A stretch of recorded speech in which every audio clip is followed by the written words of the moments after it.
Hey folks, welcome back to the big board. Gonna have a look at GD 40, or Grosse Deutschland 1940, where the French and the Germans fight it out for the village of Stone, or Stone, depending on where you're from. You know, just saying, it could be like that. Anyway, TCS system from Multiman Publishing. It's a game system that I really enjoy. And interestingly enough, I pulled out the rule book to kind of do a quick gloss over to refresh my memory. I played probably enough to get the game right 80% of the time. And, you know, if I think something should be a certain way, typically I'm within the bounds of reason for it. So, but the reason why I mention that is that I pulled the most current rule book out, and I was looking at the number of pages of rules, and I could have sworn that back in the day this was a 40 plus page of rule book, and maybe I'm thinking of OCS, but 29 pages of rules. Probably one of the most succinctly worded, spare, and concisely worded rule books out there. It's fantastic. And while the rule book does lack a true index, it is not in color. It is on very nice paper, and the black and white font is very clear and very crisp. It's 3-column and all that sort of fun stuff. There's a few diagrams to help you get through the mental gymnastics of line of sight and doing planning and things like that. Yeah, I'll show you it. It's a typical page here, right? It's really nicely done. Anyway, just surprised me in how concise it was. And then I got to playing, and we had a couple of interesting things occur, which I'll talk about in a second. But then I realized that there were no battalion morale boxes for the units that I could see, and those that were there were none for the armor, which is a pretty significant oversight, unless it's missing from the box of the game that I purchased it, the guy I purchased it from, although it was in mint condition. So I had to resort to actually go into the Vassal module, and I just scaled these up and printed them out, right? Put these down here for the battalion morale, for the tank formations and stuff like that. So no biggie. And a reason why in the third turn we're doing morale checks for tanks is because of the following. So we laid out plans for the Grosse Deutschland regiment, and we have 3rd Battalion coming down this direction with its supporting companies of infantry guns, AT guns, a machine gun company, and mortars, all kind of trailing behind. And the MGs have just moved up. They're moving up here, and they were coming into position. And the other formation that's attached here are the 16th Company, which is Stug 3. So there's 6 of them, and you apply 2 to each battalion, and they form a support force. Now, Stugs are not supposed to lead the way, and we know that, and the French know that, and the Germans know that, and I know that, and I still decided that it would be fun to try and sneak,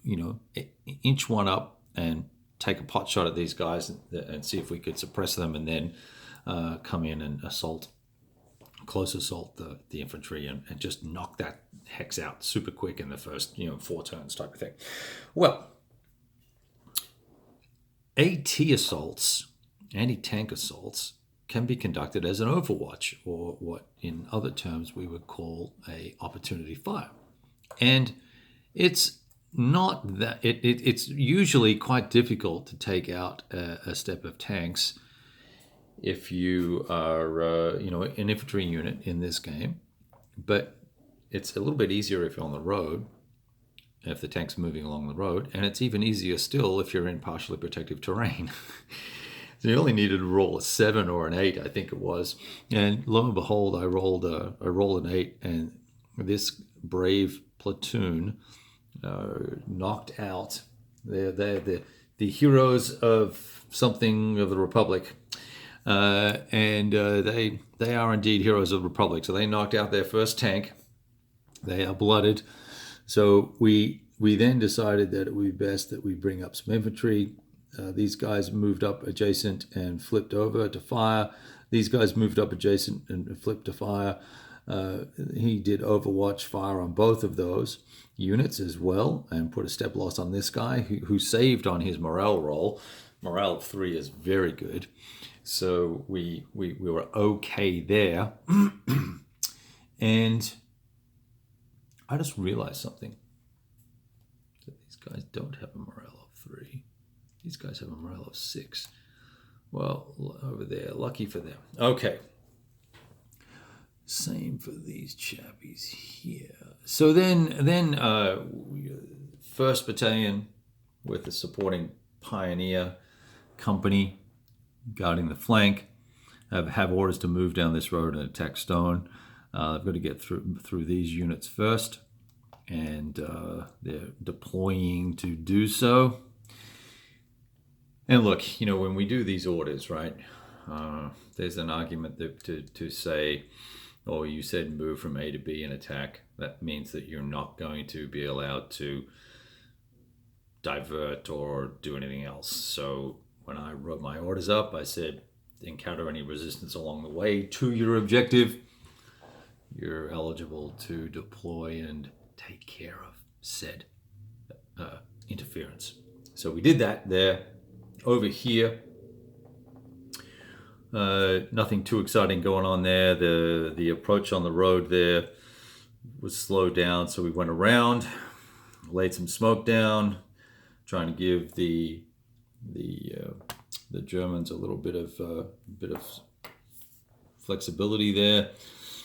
They've now deployed in the smoke, and they're looking for opportunities to shoot at these items here, or at least put more smoke or artillery rounds up on here. And I've just been messing around with the stack formations with the tanks to work out what's the best way to combine scout cars and these Panzer IIIs, because that's the number of steps when you're doing P fires or anti-armor AFV style fires. It's the number of steps that matters most, and then there's a differential based on a defense number and attack number, which here in this case is going to be 0. So you want to get the maximum number of steps you can against a given target. Anyway, so there's that. So that's going on there. And the fun little action was here. There was a couple little dinky armored car dudes down here, and they plinked away at the Panzer IIIs as they advanced, and then the Panzer IIIs and these 2 scout cars got into the woods here, and they took a shot and killed a unit, and then took what happened here?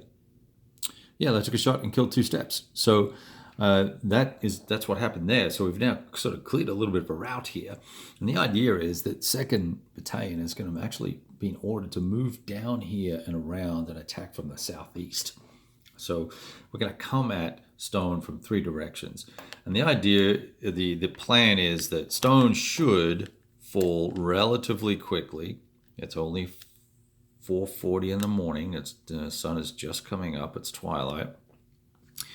And we should clean out these weaker, low morale forces pretty darn quickly. And that will have then allow us to form up with this formation over on the left-hand side. The 3rd Battalion is going to push through and then set up a prepared defense of Stone, assuming they can get the sheet, the op sheet allocated quick enough. So lots of fun already. We're only 3 or 4 turns into it. It's all moving pretty quickly, and I really enjoy this system. It's a fine little game system. It's just would have been nice, for instance, with this one map, right? One mapper would have been nice to have a slightly larger map and have slightly larger hexes, so that we can manage our stacks a little better and things like that, or make it a 1.5 mapper or something like that. So. Anyway, me and my coffee will continue, and we've got just a few units left to move. And we'll check in with you again probably after we've done another 3 or 4 turns.